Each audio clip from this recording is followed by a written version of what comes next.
Good evening. I think that you could get away with it as a Sojourner's audience. It's so good. It's so good. Hello. Lots of friends out here. Good evening. We can begin to come to order.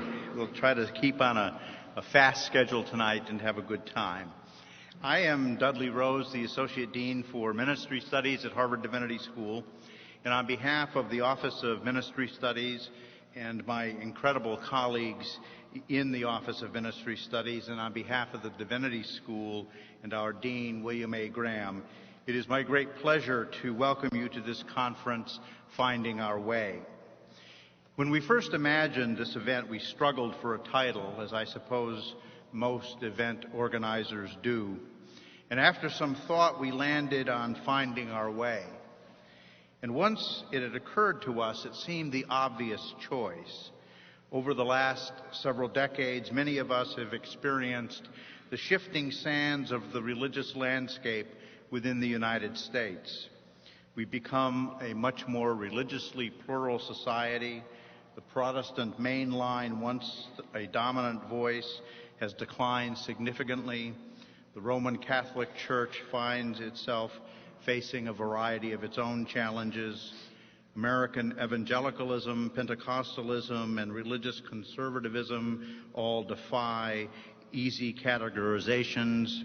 The black church is no single thing, and its many manifestations are on the move. Religions and spiritualities once considered exotic in the United States have become commonplace.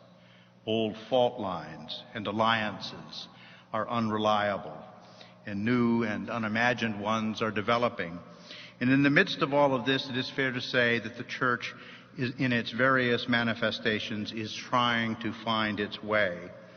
For those of us in the churches or in theological education today, the stakes are both obvious and considerable.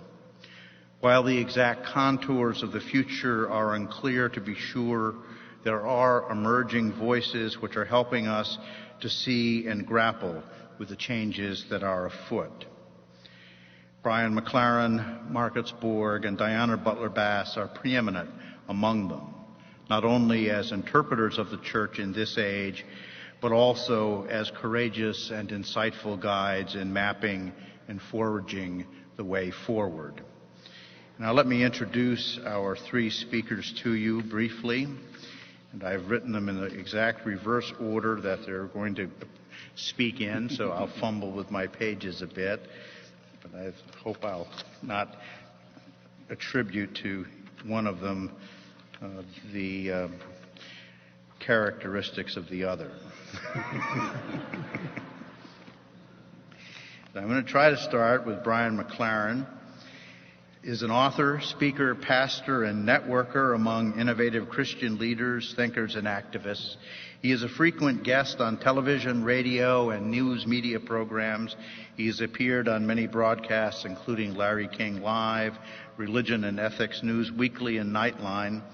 His work has also been covered in Time magazine, where he is listed as one of America's 25 most influential evangelicals, Christianity Today, The Christian Century, The Washington Post, and many other print media. Brian has been active in networking and mentoring church planters and pastors since the mid-1980s and has assisted in the development of several new churches. He is a popular conference speaker and frequent guest lecturer at seminaries and denominational gatherings nationally and internationally. His public speaking covers a broad range of topics, including postmodern thought and culture, biblical studies, evangelicalism, leadership, global missions, spiritual formation, worship, pastoral survival, burnout, interreligious dialogue, ecology, and social justice. McLaren's books include A New Kind of Christian, 2001, A Generous Orthodoxy, 2004, The Last Word and the Word After That, 2005, and The Secret Message of Jesus, 2006, to name but a very few of what he has written. Marcus J. Borg holds the Hundare, is it Hundare or Hundari? Two syllables. Hundare. Untitled Chair in Religion and Culture in the Philosophy Department at Oregon State University, internationally known in both academic and church circles as a biblical and Jesus scholar. He is the author of 16 books, including the bestsellers Meeting Jesus Again for the First Time in 1994, Reading the Bible Again for the First Time in 2001, and The Heart of Christianity in 2003. He has recently co-authored 2 books with John Dominic Crossan, The Last Week in 2006, and The First Christmas, which just came out this fall and is actually among books that are for sale by all the authors in the back.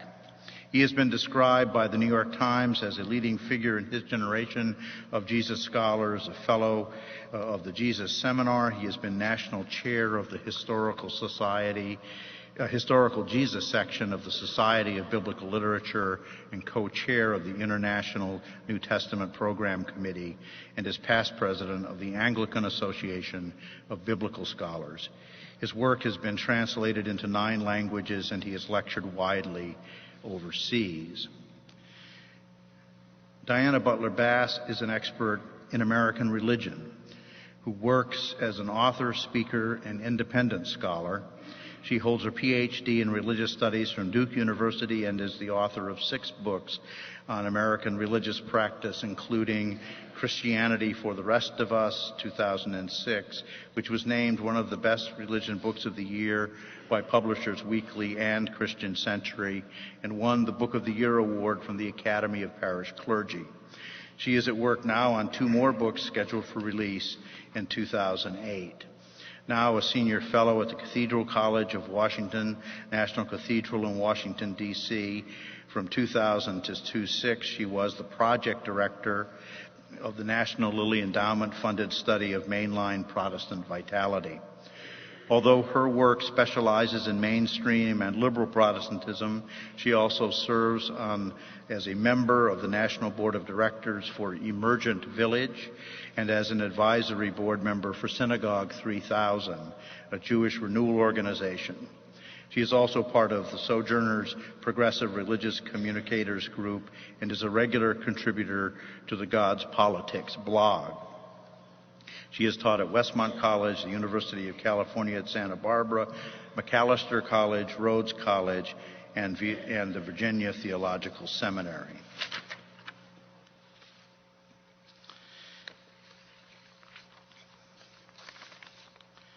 We are fortunate indeed to have these 3 amazing thinkers with us over the next 20 hours or so to help us as either or both people of the church and people preparing leaders for the church to find our way.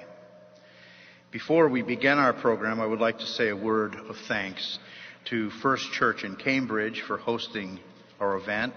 It is fitting that we talk of the church within the sanctuary of this great and historic congregation. And I would like to call on Mary Ludy, the minister of First Church, to extend her own words of welcome, after which I'll say a word about our opening.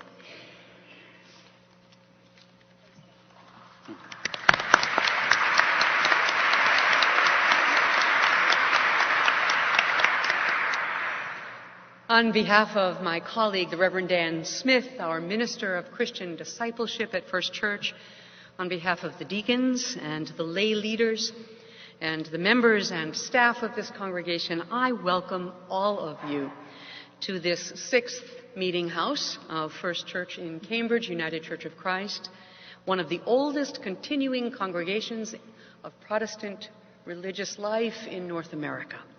For more than 374 years, we saints here at First Church have been in covenant together in Harvard Square or hereabouts, walking in all the ways of the gospel, as our covenant says, enjoying each other's company, loving God, serving our neighbor, and repairing the world, all by God's grace. We are an old church with a very vibrant life today and a future that is as bright as the promises of God. And we are thrilled, delighted that you have come.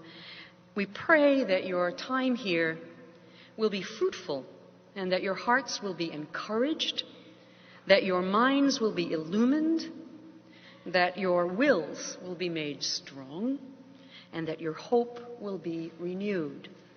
Please make yourselves at home in our house for a little while, and thank you for gracing us with your good company as together we seek to respond gratefully to God's gifts to us in these next 20 or so hours. Welcome. Make yourself at home.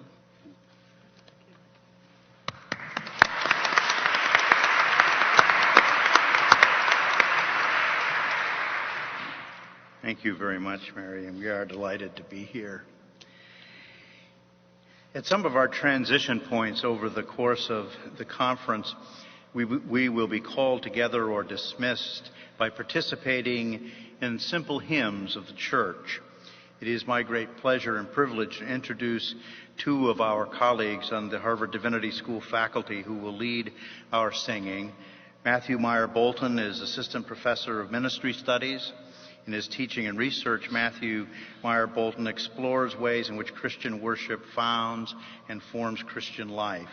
And this exploration draws together his interests in the history and practices of Christian liturgy, theology and public life, biblical interpretation and proclamation, and the performing arts, including theater, music, and film.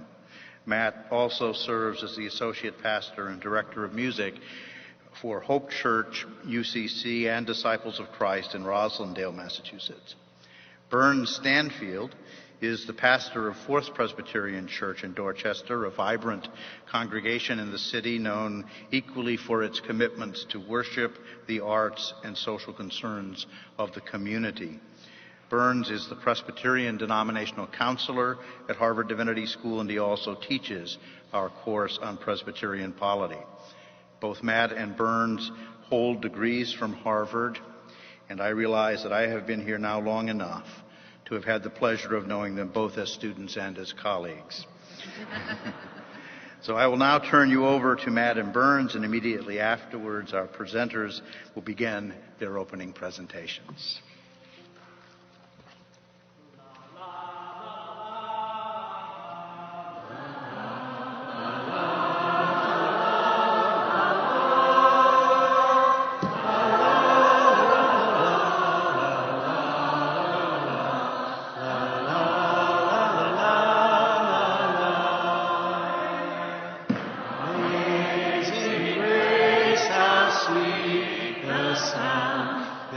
Say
Now, Matt, I like the way you get that downbeat going.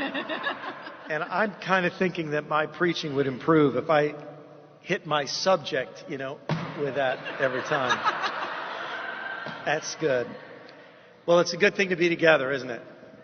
And a lot of us have traveled a long way and been looking forward to these days for a long time. I know I have. I've been looking forward to being with my friends, Diana and Marcus, and making some new friends here. And it's great to see you all. It's a good thing to be together. It's good to talk about the future of our churches that we love so much. Many of us are devoting our lives to the work of God in local churches. And nobody'd be here if they didn't care. It's a pretty great thing to be in a room full of people who care. And sometimes I think it's easy to feel that a lot of the people we minister to mostly would like to be away on weekends. And there are some Sundays you show up and you wish a few more people cared. But right now you're in a room full of people who really care. And that's a good thing. And it's a good way to start. Amazing grace. And it's interesting to say I once was lost, but now I'm found, because when you title a conference Finding Our Way Again, it kind of says you're a little bit lost. And that's basically where I'd like to start tonight. I'd like to talk about some ways that I think it's understandable that we're lost, because there are two ways to say it. You could say we're moving into new territory where we've never been before. And we really are. And you could also say that the landscape that we thought we were familiar with keeps moving around. Either way you say it, you can lose your bearings and you find yourself in a bit of a confusing situation. And, I wouldn't be surprised if our being together doesn't mark that this is coincidentally or providentially, however you want to say it, happening at a time when maybe we're hitting our bottom of confusion. Maybe we're getting out of our denial that we're waking up in, it'll be January 1st, 1958, in a couple of weeks. Maybe we're waking up out of that denial.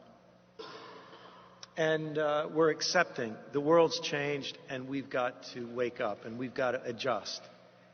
And maybe we're getting some hope that the grace that brought us safe thus far will get us onto the next level of the journey. Amen? Amen. I'd like to talk about and what we're going to do tonight is each of us is going to speak for about 10 minutes or so, and then we're going to invite you to be involved a little bit, and then we're going to have a time for Q&A. That's our basic plan for tonight.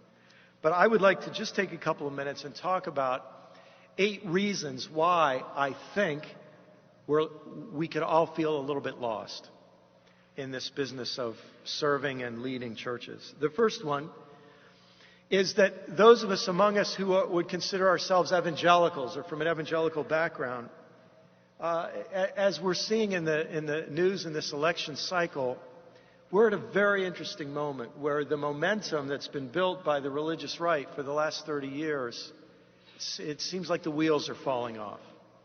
And it seems like the center of gravity among evangelicals is shifting, and a generation of leaders of a certain type is passing.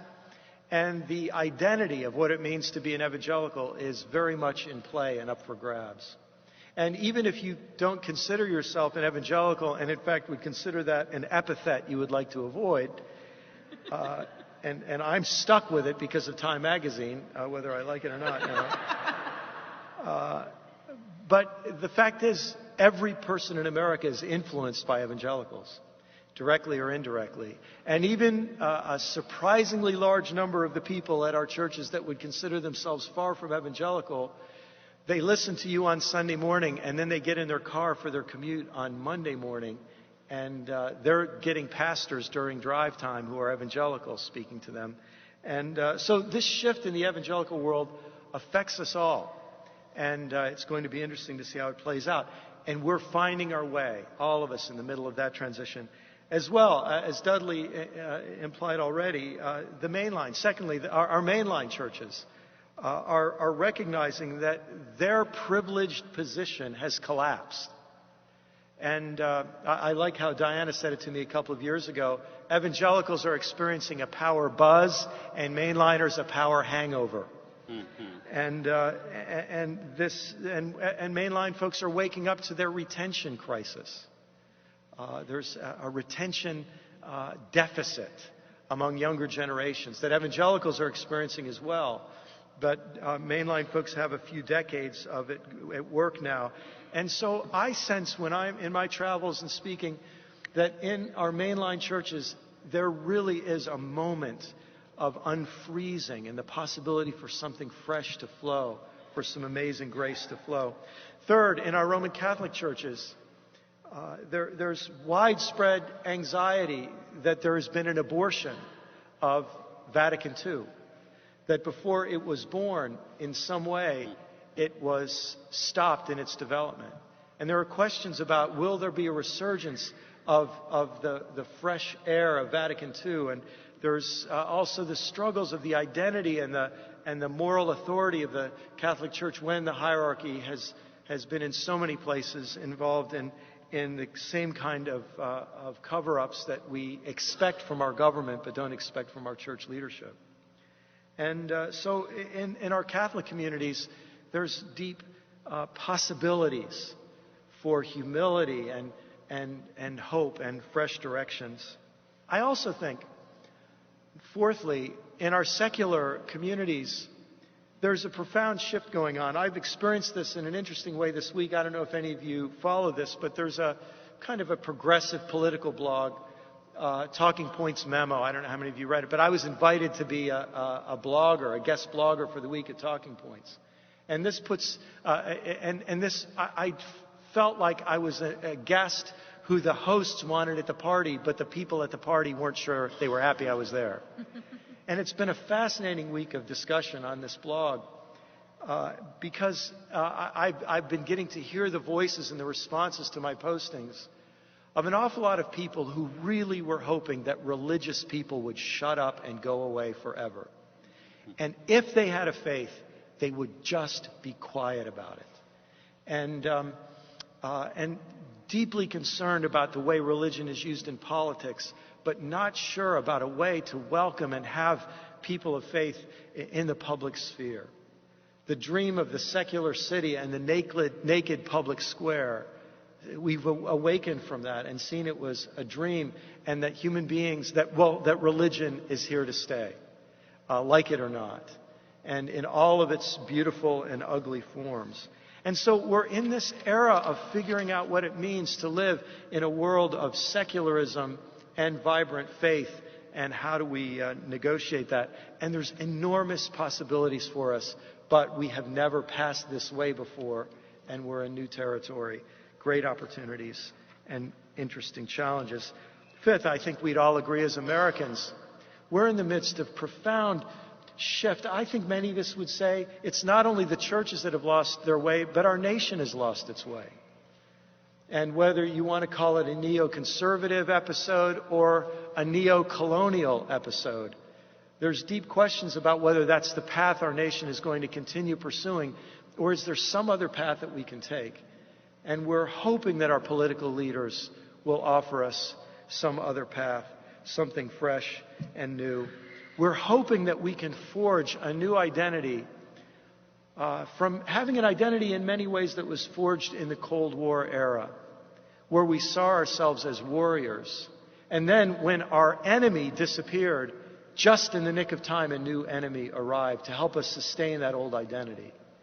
But now we wonder, is there some identity beyond a cold and hot war that we can imagine for ourselves?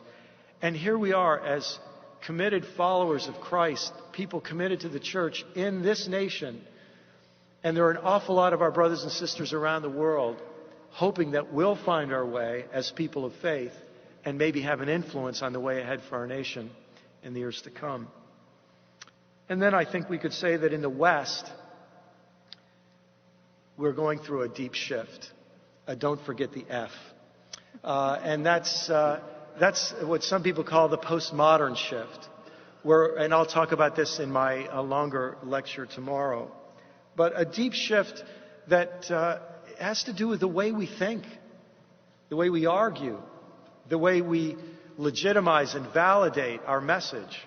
And this challenge for us affects liberal Christians in one way, conservative Christians in another way. But it's a struggle that I think has the capacity to bring us together in new ways and challenge us to find a new way through this new territory. Meanwhile, for our brothers and sisters in the global south, it would be more appropriate to talk about a post-colonial world, which is the flip side of a postmodern world.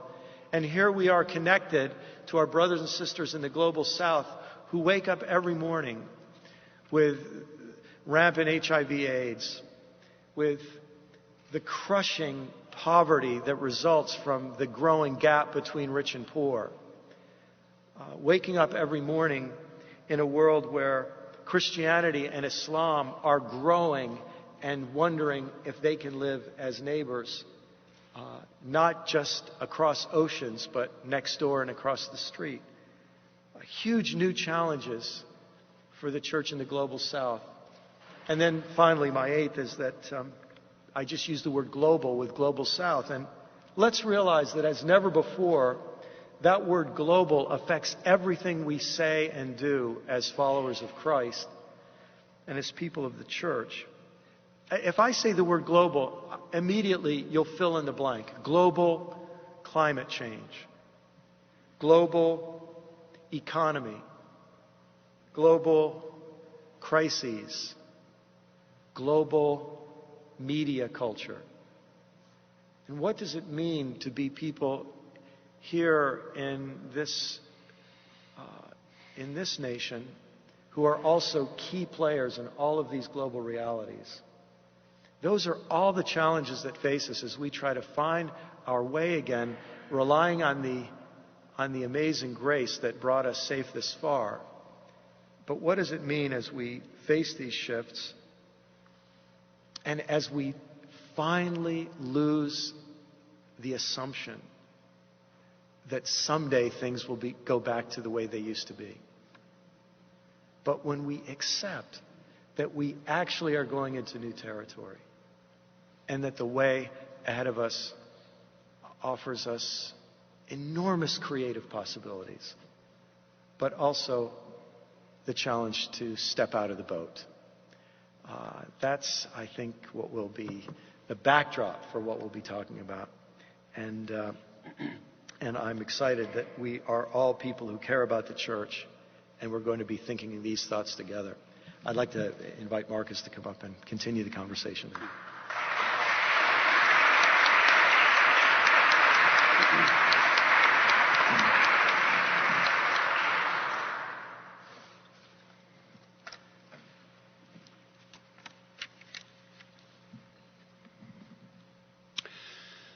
Well, it's very nice to be here with Brian and Diana. We have worked together before, and it's very nice to be with the two of you again. And it's very nice to be with you all. Brian has already intimated this, but I think you should take seriously that you, as a group of people and as individuals, are very intentional about the Christian life, about the religious life, or you would not be here tonight. And so I'm glad to be with you as well. It's quite a challenge to speak in 10 to 15 minutes. It's easier to give a 1-hour talk, quite frankly. So let me get right into it. My central claim tonight can be put in a single sentence, which I will then develop with 5 points. Brian had 8. I have 5. It will enable me to be a bit more leisurely. My central claim is both simple and obvious and important. A new form of Christianity is emerging in North America in our time. A new way of being Christian is emerging in all of the mainline denominations and also in a stream of evangelical Christianity, I think most ably and comprehensively represented by Brian McLaren. Within mainline denominations, this development is strong enough that it has generated resistance, opposition, and counter movements in most of the mainline denominations. And though there is some sadness for those of us on the progressive side of the spectrum in the resistance that is being generated, I think we should also take it as evidence that the tide is moving in the direction of a more progressive Christianity within the mainline denominations. And this new way of being Christian is quite different from the conventional Christianity of a generation or two ago. And tomorrow, I will describe what this looks like at the congregational level, what congregations that take emerging Christianity seriously might look like. Tonight, I'm going to describe its central characteristics concisely with 5 statements. So the first of these statements, and it will now mean consistently this new form of Christianity, okay? It's more about centering in God than it is about believing. The Christianity of a generation or two ago, and this is still true for many of our conservative and especially fundamentalist Christian brothers and sisters, was very much concerned with believing as the foundation of the Christian life. Christians were people who believed a certain set of claims to be true. The emerging form of Christianity stresses a centering in the sacred, a centering in God that lies beyond all of our belief systems. And for Christians, of course, this is a centering in God as known decisively in Jesus. But the shift is a significant one. It means that being Christian is more about practice than it is about believing a set of beliefs to be true. The second statement, once again, this new emerging form of Christianity, it's more about this life than about the afterlife. It's more about our life in this world than it's about the next world. Again, this is quite different from the Christianity that most of us in my age group or a bit younger grew up with. When I think about the Christianity of my childhood, and there was nothing weird about us, we were mainline Lutherans. And if you're a mainline Scandinavian Lutheran, there's nothing weird about you except that you're a Scandinavian Lutheran, okay? The afterlife was so central that if you had been able to convince me at age 12 or so that there was no afterlife, I would have had no idea why I should be Christian. That was the crucial question. Where will you spend eternity? Now, to say that the emerging form of Christianity is more concerned about this life involves no denial of an afterlife. But that's not the emphasis. Rather, the emphasis is about our relationship with God this side of death. The emphasis is about this worldly meanings of salvation, which of course is the primary meaning of salvation in the Bible itself. It's about something for this life. My third statement. It's more about a way or a path of transformation than it is about sin, guilt, and forgiveness. Again, to compare it to the earlier form of Christianity that many of us grew up with, sin, guilt, and forgiveness was very central to that vision of what it meant to be Christian. Think of the fact that virtually every church, every denomination that has a liturgy has a confession of sin in it every Sunday morning. I know that's changing in some denominations and congregations, but every Sunday morning as a Lutheran, I said the following words: I confess that I am by nature sinful and unclean, and that I have sinned against thee by thought, word, and deed. Wherefore I flee for refuge to thine infinite mercy. The groveling isn't done yet. Seeking and imploring thee by thy grace. Now, my point is that virtually every denomination in its Sunday morning liturgy had a confession of sin and then the absolution, the pronouncement of forgiveness, suggesting that the central issue in our life with God is that we've been bad. It's 9 o'clock in the morning and we've already been bad, and we need forgiveness. And I think that is such a reduction of what the human predicament or the human problem is.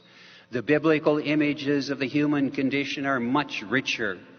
We are in bondage and need liberation. We are blind and we need to see. We are in exile. We need a way of return. We are diseased and we need healing. And the preoccupation with sin, guilt, and forgiveness obscures these profoundly meaningful metaphors of our problem and our need. And so the emerging form of Christianity emphasizes not so much the repeated cycle of sin and forgiveness, but rather that Christianity is a path of transformation, a way. And this way, this transformation is both personal and political. My fourth statement. It's more about the religious meaning of language than about the literal, factual meaning of language. Let me explain a bit. This emerging form of Christianity moves beyond literalism, both the hard literalism of fundamentalist Christians and the softer literalism that has characterized mainline denominations until recently. Hard literalism is the insistence that everything in the Bible is literally and factually true. Soft literalism, you're willing to negotiate some things, but the big things pretty much happened as they are described. And biblical literalism, as Peter Gomes, a name well known in this vicinity, has remarked, has probably caused more people to leave the church than any other single factor. Now, what do I mean when I say it's more about the religious meaning of language? I could have said it's more about the metaphorical meaning of language or the symbolic meaning of language, but I decided to use the word religious because I'm convinced that the religious meaning of language is always more than literal, more than factual. The religious meaning of language is much more like the poetic meaning of language, pointing to that which no words adequately can capture. The fifth statement. This emerging form of Christianity tends to be politically progressive rather than politically conservative or politically indifferent. Part of the reason for this is the recapturing of the political passion of the biblical vision. Part of the reason for this is the shattering of some conventional Christian patterns through the feminist movement, through the movement for racial equality, through the movement against heteronormativity. That's a new word for me, but I think it works pretty well. Learned it just this week. And it's also the political progressivism of the emerging form of Christianity. It's also because of something that Brian mentioned, namely a disenchantment with American imperial policy, and for that matter, a disenchantment with much of American domestic political and economic policy as well. And a conviction that the Bible and the story of Jesus is a profoundly anti-imperial story. So that's my brief description of a new form of Christianity emerging in our time. Let me now in my closing minute or two, ponder about what to call this new form of Christianity. It's not that it's terribly important that we come up with a name for it. A way that I have of speaking of it is to speak of it simply as an emerging form of Christianity, or an emerging paradigm for understanding Christianity, because I think this shift is sufficiently great that it really represents a paradigm shift from a generation or two ago. Not just a change in some details, but a change in the way of seeing a whole. I think the most common name for this form of Christianity is progressive Christianity, replacing the older word liberal, a word that has been so abused over the last 20 years that it's probably a generation or more before we can use it again without feeling defensive or offering a lot of explanations. So progressive Christianity is probably the most common name. I'm also very tempted to call it neo-traditional Christianity. I don't really expect this to catch on. But I do have a purpose in bringing it up. It is neo. By the way, one of the central characters in Brian's novel, A New Kind of Christian, is a man named Neil. Brian, what were you thinking of? Anyway, neo. It is new. We haven't seen exactly this form of Christianity before. And it is traditional. I think in many ways it is a recovery of much of what was most central to being Christian before the distortions created by the collision of Christianity with modernity or the Enlightenment beginning some 300 years ago. What we see in fundamentalist and conservative Christianity is not traditional Christianity. It's a reaction to that collision, and it is as modern as progressive Christianity. But I think progressive Christianity, with its reappreciation of the nature of religious language, with its vision of the Christian life as a life of transformation, with its realizing that Christianity is more about centering in God than about believing in God, with its counter-cultural emphasis drawn from the Bible itself, I think one can make a very good case that this is also a very traditional form of Christianity. It's an exciting time to be a Christian, and I'm grateful to be here for it. Thank you very much.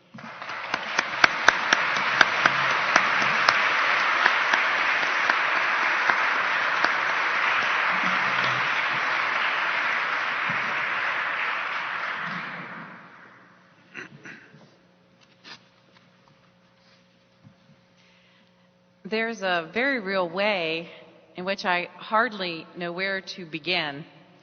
And that hardly know where to begin comes from the fact that in 1986, I graduated from Gordon Conwell Theological Seminary. It's a little strange, that journey of the last 20 years. As a matter of fact, I really could never imagine in 1986 that I would be standing doing an event with Marcus Borg, maybe Brian, but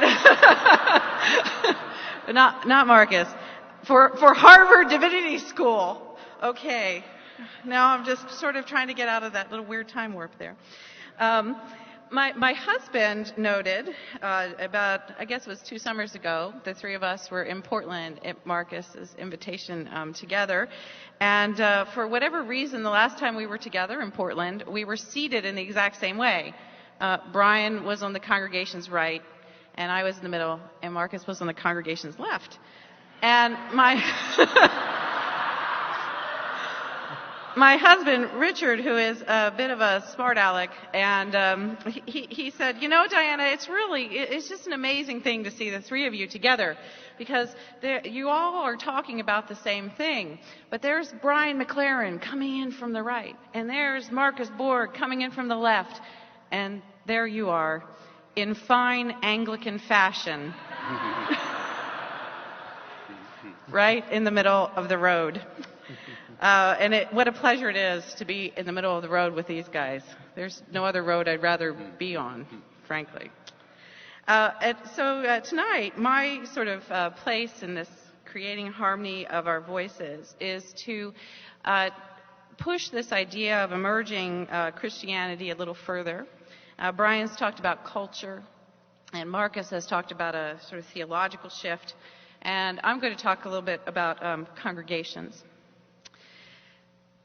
For the first couple years in the 21st century, I spent my life doing a very sort of strange job. People would ask me what I do when I was on an airplane, and I would say, well, I go to church.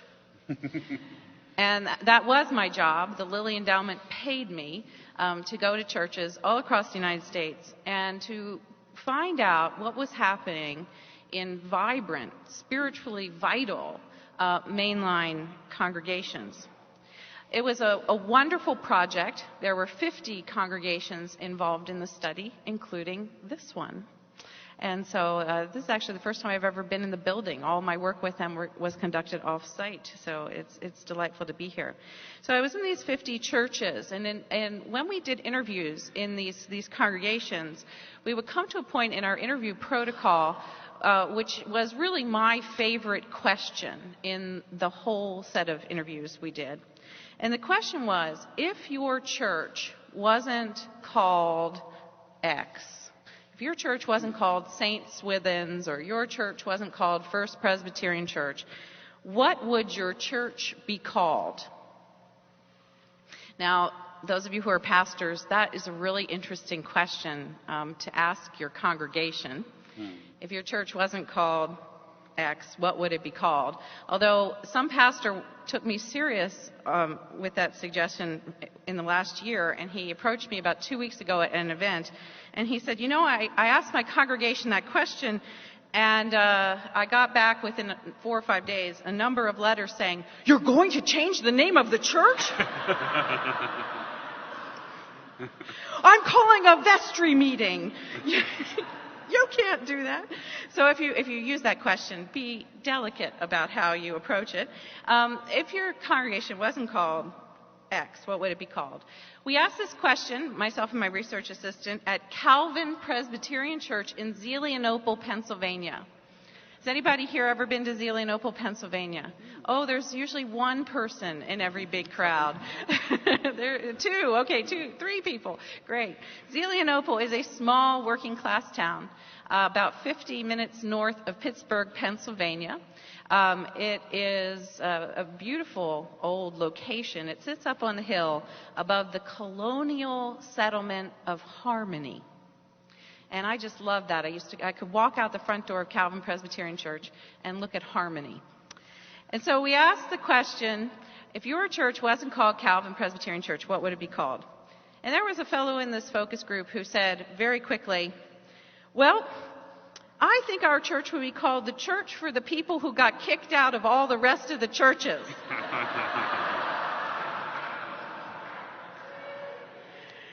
To which another person in the focus group said, but that's too long for the sign. And he said very simply, I think I would call it the Church for the Rest of Us. And as soon as I heard that, somebody in the audience just said it, that became the title for the book that I eventually wrote about the study that came out of all these interviews.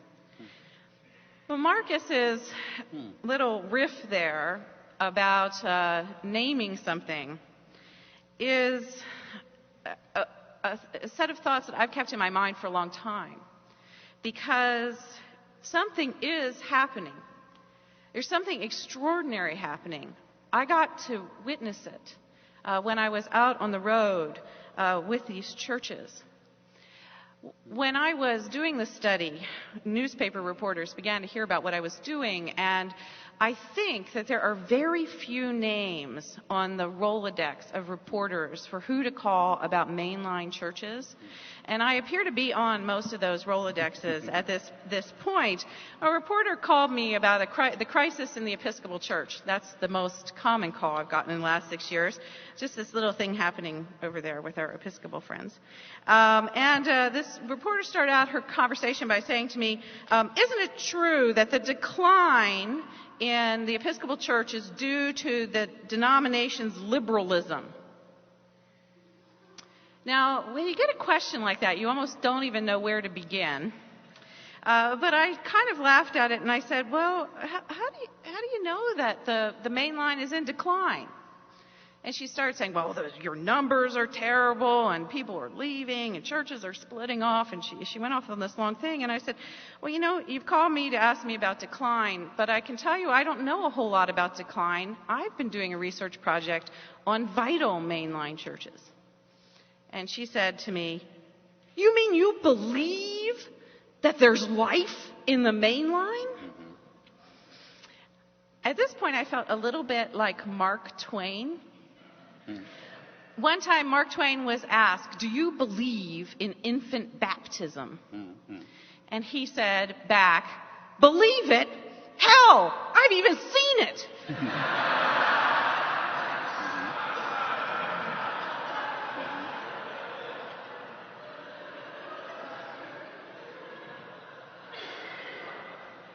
So just call me Mark Twain, because I've been out there, and I don't just believe that things are possible and exciting for renewal and vitality and new vibrancy in the main line. I've actually seen it. And tonight, what I want to do is just share with you very briefly 3 little historical pictures.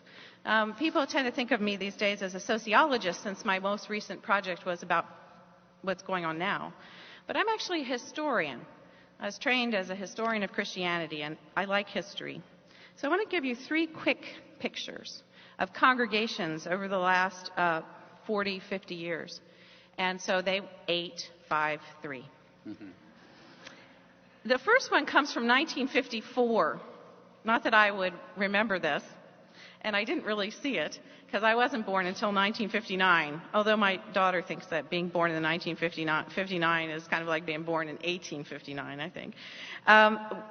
The other day, we were watching the movie White Christmas, the Bing Crosby, Danny Kaye version, and my daughter had gotten fascinated by this film because she likes the song White Christmas, which is playing incessantly on one radio station in Washington, D.C. now, that plays nothing but Christmas music from Thanksgiving all the way through the day after Christmas.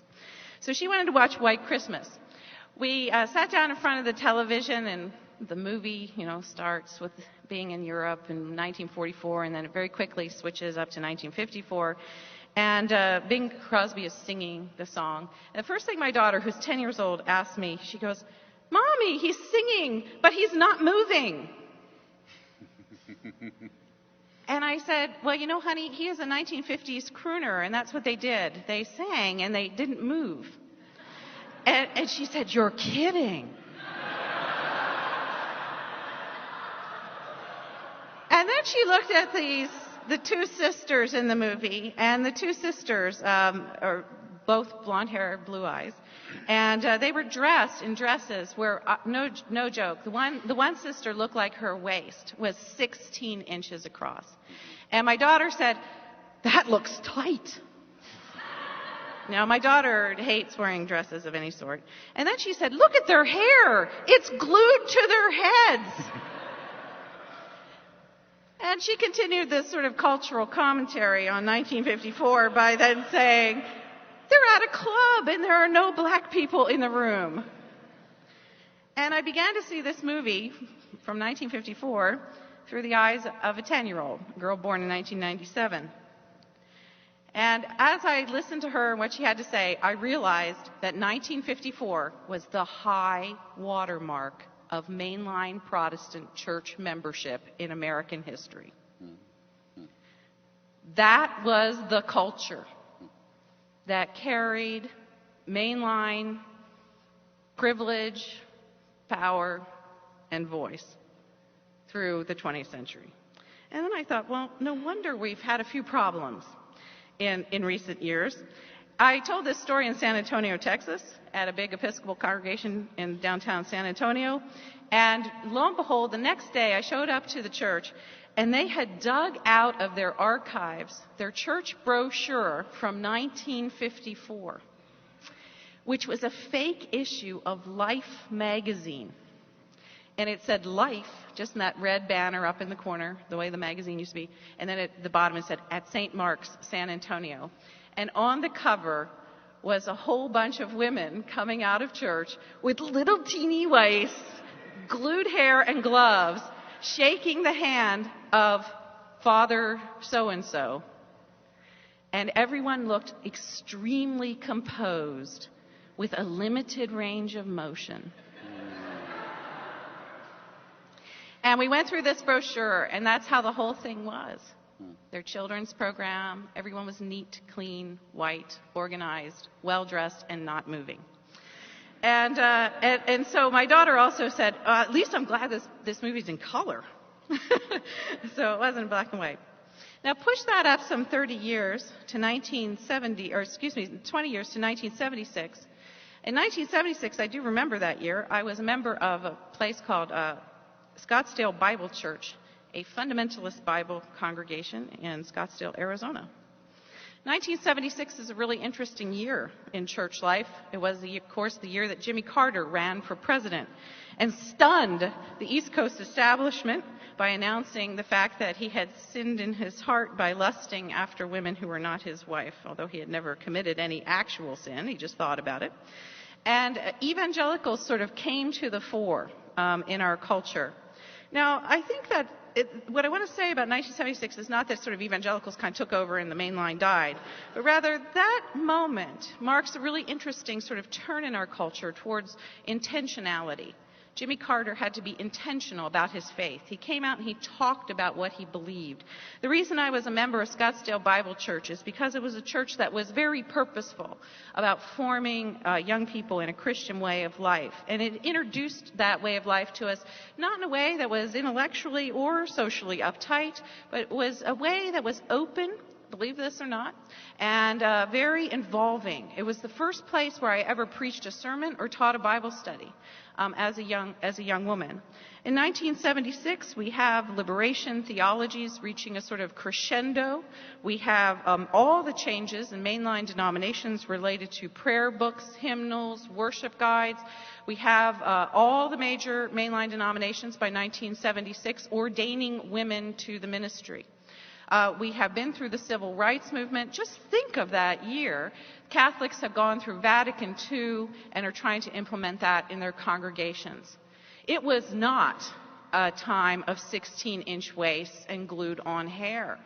There was something that was dynamic and energizing and amazing that was going on in the 1970s, where congregations were moving out of their old sort of way of being and thinking of themselves as intentional communities of faith.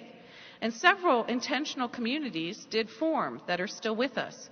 Communities like Sojourners Community in Washington, D.C., Church of the Savior in Washington, Koinonia Farms in Georgia, which was founded earlier but really reached a high point in the 1970s. And so I think that by the time the 1970s ended, a lot of Christians sort of got into the mode of thinking, glad that's over. We solved all those problems in this last decade. We've solved the problem of inclusive language, race relations, dealing with folks in the two-thirds world, and on and on and on and on. What we didn't realize is that the 1970s were sort of a crack in time that were opening up an entirely new kind of congregational world. The final picture that I want to present to you this evening in this form of story comes from just a few weeks ago. It was All Saints Sunday in Seattle, Washington. And I was asked to preach the sermon in the great cathedral of St. Mark there in Seattle. You might think about preaching a cathedral sermon as being kind of a formal occasion. St. Mark's in Seattle is a kind of formal place. You walk in, people are dressed pretty nice for church, and there are pews, and it looks like a church. It actually looks very medieval. It's a sort of an uncompleted medieval box. They never got the seats in. They only did the middle part before the Great Depression happened, and they could never put the arms or the nave in. So they have this sort of middle part of the cathedral, and they've tried to be creative with it. In that middle part, they filled it with art, and you guys have real stained glass in here. What kind of Congregationalists are you? I just noticed this. At St. Mark, they have clear glass. They never actually had the money to put the stained glass in. And I was told immediately before I was preaching that it was baptism Sunday. Oh, dear. That's a terrible thing to do to a guest preacher. And so I'm getting ready for my sermon, and I preached a sermon called The Shades of Sainthood, which was kind of on the mystery, the underside of sainthood, the via negativa, as it were. And as I sat down from preaching my sermon, they started preparing the space for baptism. Well, here, the cathedral floor is concrete, and in front of the table, they have a gigantic urn that looks like a sort of a pottery urn from South America. And people from the congregation brought up buckets of water to fill up this urn. And the last person who came up with a bucket was a 12-year-old boy, and as he poured his bucket into the urn, the water actually went over the edge of this urn and went down the stairs of the cathedral and made this sort of splashing sound. And the priest, my friend Robert Taylor, had invited children to come up, and now the children are playing in their nice Episcopal clothes in the water. And he invited the baptism families to come around this gigantic urn, and he took the first baby out of the hands of its mother, and lo and behold, it was buck naked, a little girl. And he took this little girl, and my friend Robert is one of the few out gay deans of an Episcopal cathedral. So here's my out gay friend with the buck naked Episcopal baby with the whole thing of water. I baptize you in the name of the Father. And when he put her all the way down the water went swoosh, and the kids are yelling around the water. And he pulls her out, and she's going, she's laughing really hard. And then he put her down, and in the Son, and the name of the Holy Spirit. And so there's water everywhere. And then he took the pitcher of oil and this wet baby, and he did the oil and prayed over her for the Holy Spirit. It was astonishing, because all while this thing is going on, the music in the background is this medieval Latin chant that's growing and filling this incredible space. And I sat there in the holiness of this moment with the full cathedral, with the wet children and the naked, oily baby, and my friend the gay dean, and the Latin music in the background. There was a huge altarpiece from South America. And I had stumbled into the future. 3 pictures. 1954. 1976. We started to get it right, but some of us kind of stopped there. In 2007. Great mystery of holiness at St. Mark's Cathedral in Seattle.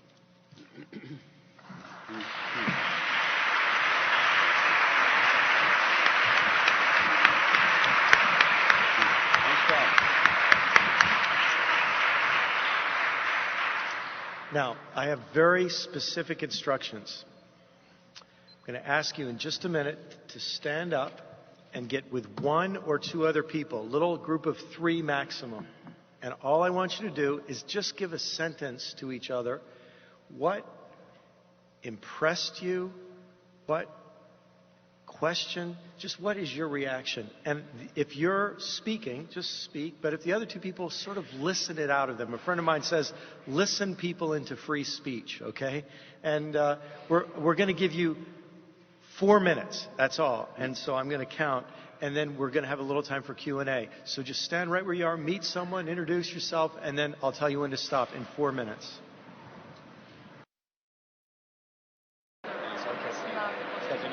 Thanks. Okay, if you'd finish that sentence and then have a seat, you are allowed to speak to these people again in the future. Have a seat, please.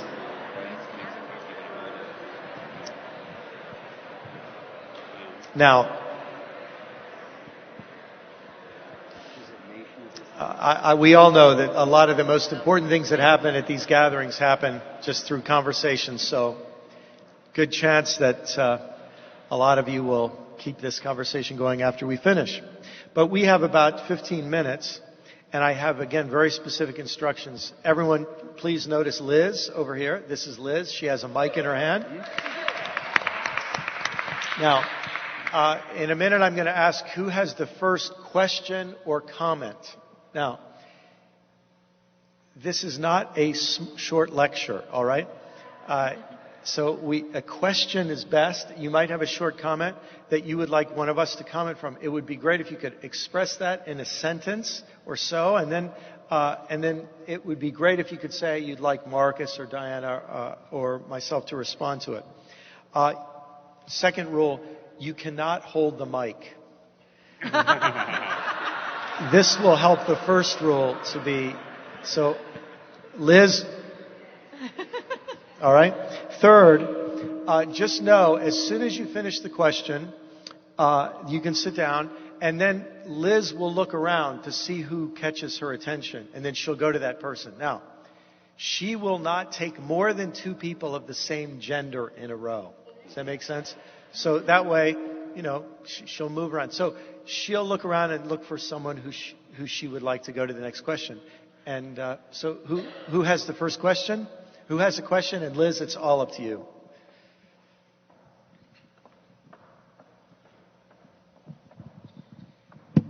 You're doing a great job so far, Liz. Thanks, Brian.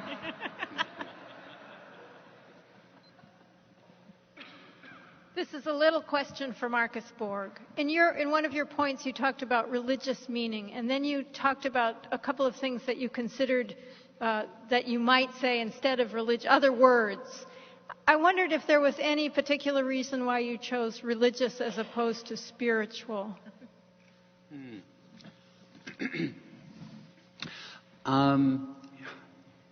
I didn't think about using the word spiritual, so now I'll have to think about why I might have used religious instead of spiritual. I think I probably would not use the spiritual meaning of language as a comprehensive phrase for talking about how to read biblical or even doctrinal language.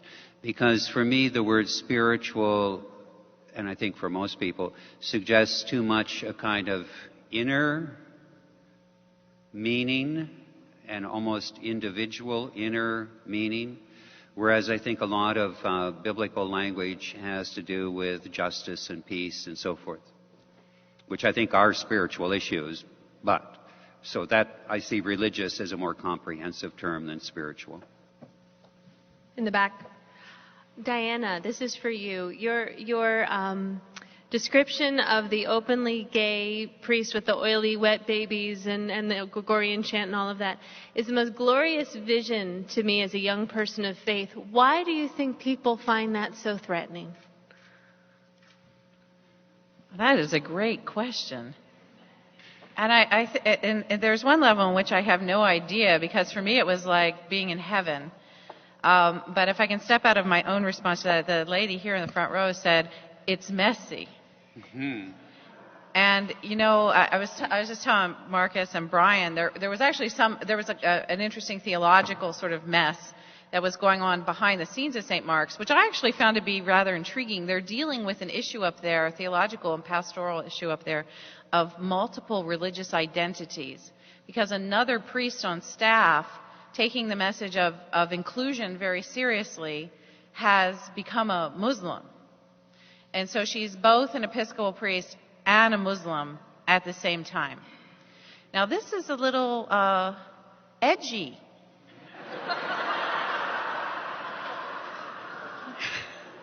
Even in Seattle. And And so there was this amazing, beautiful, neo-traditional kind of thing going on in the congregation with all this wonderful justice and the beauty and the music and stuff. And then they were asking themselves a really, really hard question, too. And it just sort of underscores that messiness. And messiness is scary to some people. And so I think that might be a big part of it. I think it's a question for Marcus, but it's open for anybody.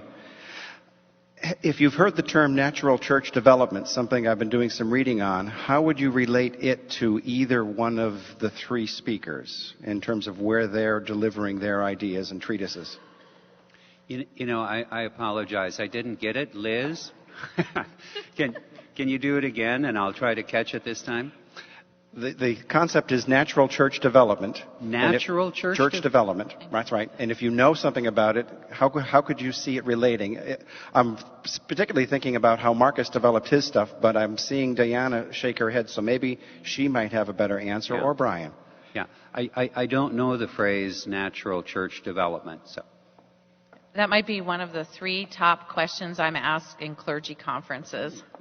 And natural church development, for those of you who don't know, is a really kind of a church growth strategy that came primarily out of Europe, I think, first time Germany. And it was based on a large study of some 8,000 churches and what made them grow.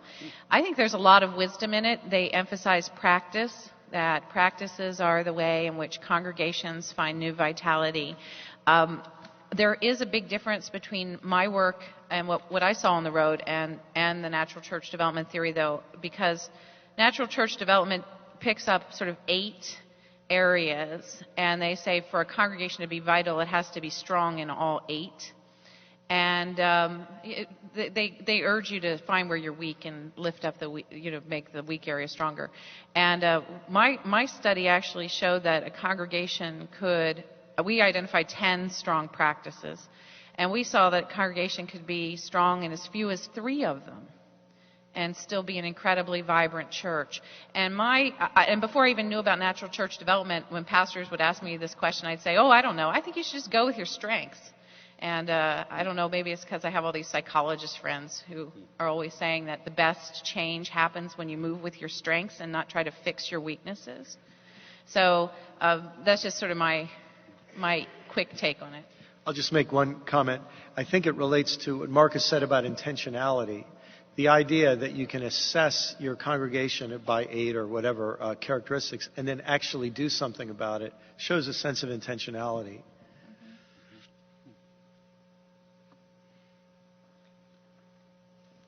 Hopefully I can phrase this in a question. But I listened to what you all shared, and particularly in talking about the congregation, for example, that scene, the baptism scene with the messiness of water and oil. And my question, and maybe it's implied in what you all shared, and I don't know yet, but my question is, so what? Like what? Because I'm concerned about the politics, economics, the material difference that it makes, or that being Christian or having Christianity as your, faith narrative, that it should make in the way we live our lives and relate with one another. So where does that come in to what you all are talking about? A quick way of thinking about that I owe to my friend and colleague John Dominic Crossan. He asked the provocative question, is being Christian more like sex or more like politics? Is it more like sex, something you do in private with 1 or 2 other people? Or is it more like politics, getting organized to accomplish something?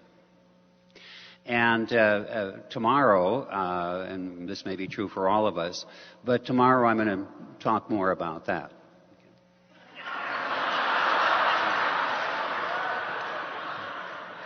That's really hard to follow.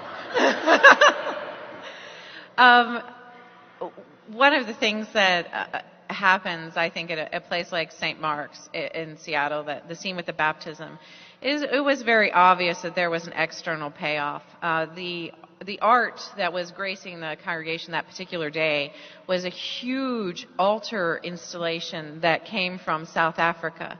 That was this amazing depiction of the resurrection was an AIDS fundraiser.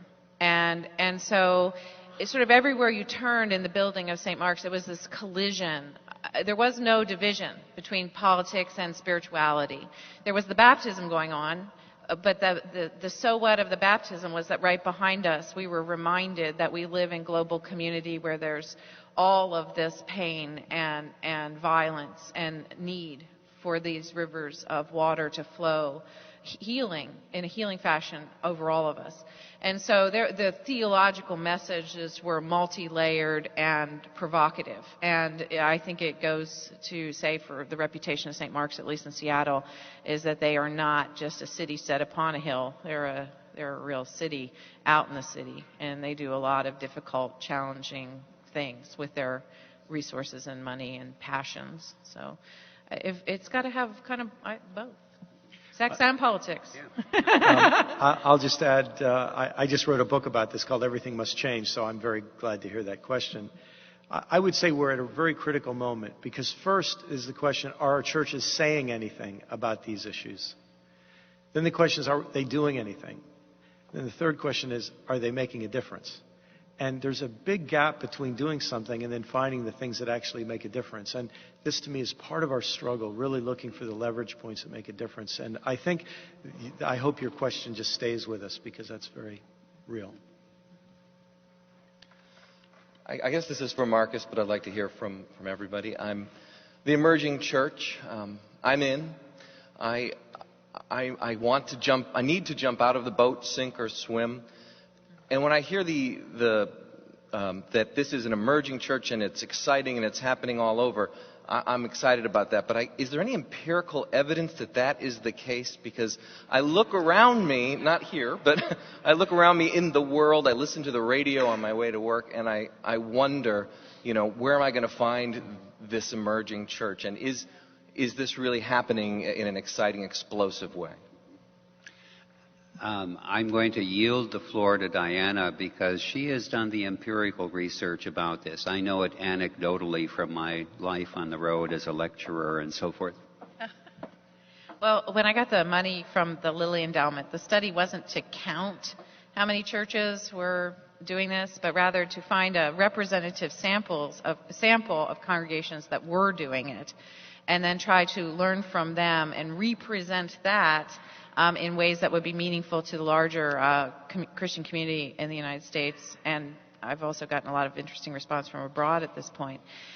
What our sample consisted of was 50 congregations. Now, those congregations were from 6 different denominations. They were in every corner that you can imagine in the United States, from Seattle, Washington, to Naples, Florida, Boston, Massachusetts, to Santa Barbara, California, and pretty much everywhere in between. They were in small towns, suburbs, exurbs, big cities. And when we did a survey of the pastors, we discovered that there were sort of nodes, like 3 of the pastors had gone to Duke and 5 had gone to Yale, but that was it. 2 at Harvard, I think. But that was like it. There was no cluster of significant sort of shared theological education among the pastors. And so we looked at the focus group interviews, the similarity of the language that we were seeing from congregation to congregation, the similarity of the pattern of practice from congregation to congregation, and yet there was no genetic connection at all between the 50 churches. Not the same denominations, not the same neighborhoods, not the same theological background, nothing. We eventually, when we did a survey of books they were reading, we found that most people had read Dietrich Bonhoeffer's Life Together. That's about it. And so it was really interesting. When you see a phenomenon like that, what you realize you've got congregations that are at random, sort of ad hoc, responding to cultural change around them and coming to very similar kinds of conclusions. So that meant that we had, to use sort of more academic language, a phenomenon that was thinly spread across the whole nation, but that probably was not deeply concentrated in any one place. So we knew that what we had observed was probably the very leading edge at that point of a trend. Whether that trend grows is sort of still out for, whether or not that will happen. We don't know yet. But when you find things that are alike, that have no connection all over a big geographical area, then you can say fairly that you've found something.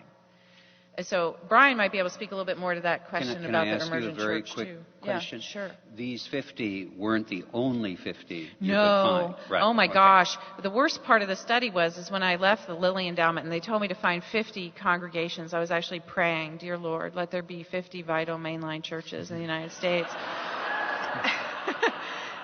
And as we started collecting our sample, within really a matter of 2 months, I probably had over 300 recommendations. And so the big initial challenge of the project was picking what would be the most creative examples rather than all the examples. And ever since then, I know these guys have this experience too. I go out and I speak, and people give me 5 to 10 to 15 to 20 names of churches that are like the ones that I describe.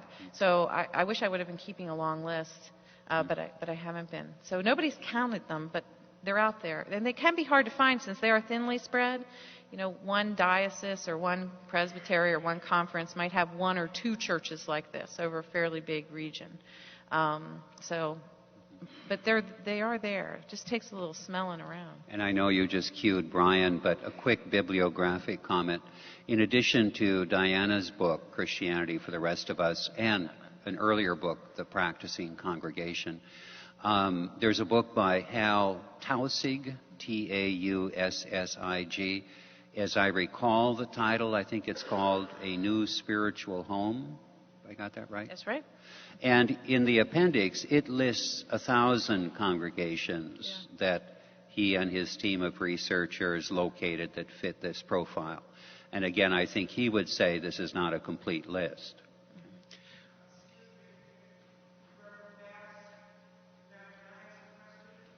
Oh, it's just a doctor, actually. Everybody's always trying to ordain me.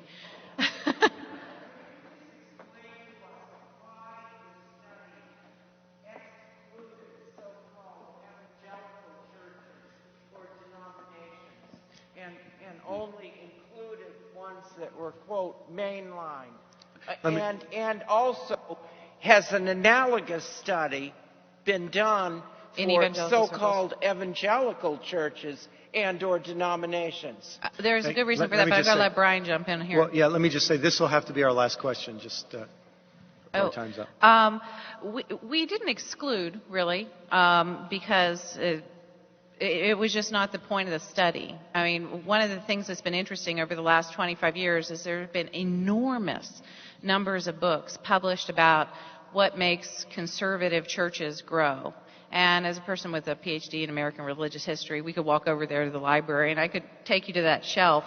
And there have been many books written on vitality in conservative congregations, mostly from pastoral theology angles, not so much pure research. And so what I was looking for was just an interesting sort of intellectual question is, are there any liberal churches that are growing, and what are they doing? And so that book did not exist in the library as of 7 years ago.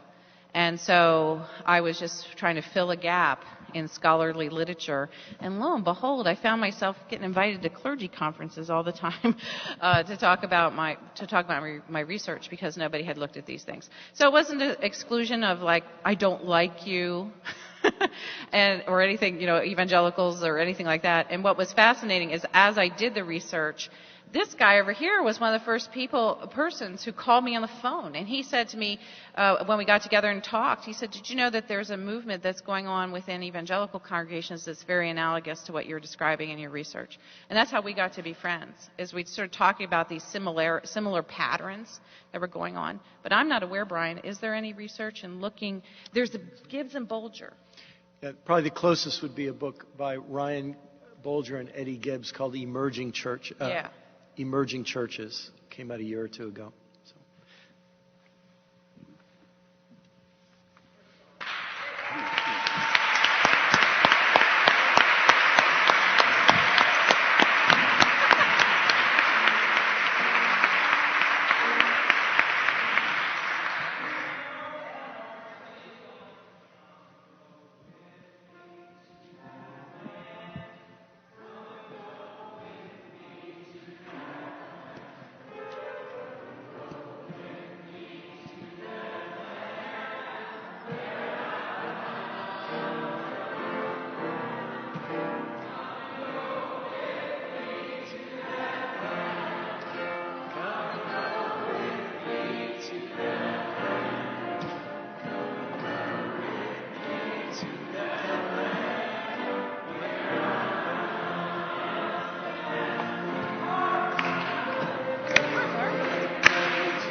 To steal a line from Diana, I think we've seen the tip of the iceberg. Tomorrow will be the longer day. We will start precisely at 8:30, so try to find your parking space early and come and join us.